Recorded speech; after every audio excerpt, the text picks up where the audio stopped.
கிறிஸ்துவுக்கு பிரியமான சகோதர சகோதரிகளே, இந்த நாள் டிவைன் வேர்ட் ஊடாய் உங்களை சந்திப்பதில் மிக்க மகிழ்ச்சி. ஒரு 38 வருஷம் வியாதி கொண்ட ஒரு மனுஷனை இந்த நாள்ல பார்க்க போகிறோம். அவன் வியாதி படுக்கையோடு படுத்திருக்கிறான். பெதஸ்தா அப்படின்ற ஒரு குளத்தின் அருகே படுத்திருக்கிறாங்க. அந்த குளத்தை எப்பயாவது ஒரு தடவை தேவதூதன் கலக்குவாங்க. அது யாரு அந்த கலக்கின உடனே யார் முதல்ல இறங்குறாங்களோ எப்பேற்பட்ட வியாதியஸ்தனா இருந்தாலும் சுகமாயிருவாங்க. ஆனா இந்த 38 வருஷமா வியாதி கொண்டு படுக்கையில படுத்திருக்கிற மனுஷனுக்கு கூட்டு போக யாரும் இல்ல. அதாவது அவனுக்கு வழி தெரியுது, இப்படி போனா அந்த குளத்துக்குள்ள விழுந்துட்டோம் அப்படின்னா நமக்கு சுகமாயிரும் அப்படின்ற வழி தெரியுது.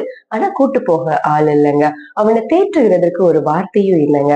அப்படிப்பட்ட சூழ்நிலையில அவனுடைய வியாதியில ஒவ்வொரு நாளும் செத்து கொண்டிருந்தாங்க. ஜீவன் இல்லாத வாழ்க்கையில இருந்தான்.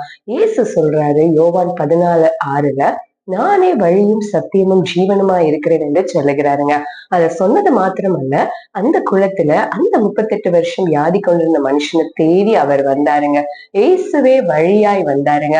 அவர் வழியாய் வந்து அவரே வழியாய் வந்து ஜீவனுள்ள வார்த்தைய அவர் சொன்னாருங்க. எழுந்து உன் படுக்கையை எடுத்துக்கொண்டு நட என்று சொல்லி ஜீவனுள்ள வார்த்தைய அவனுக்கு சொன்னாருங்க. அந்த வார்த்தையில் ஜீவன் இருந்ததுனால அவன் உடனே தன் படுக்கையை எடுத்துக்கொண்டு நடந்து போனான் என்று சொல்லி வசனம் எழுதி இருக்கிறதுங்க.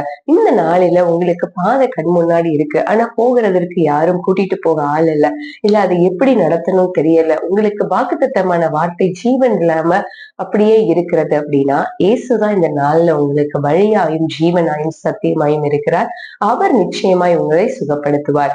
வலியோடு வழி பார்த்து வியாதி படுக்கையில் இருந்த வியாதியஸ்தனுக்கு இயேசுவே வழியாகவும் வார்த்தையாகவும் வந்து அவனுடைய வியாதி படுக்கையை மாற்றி வாழ வைத்தார்.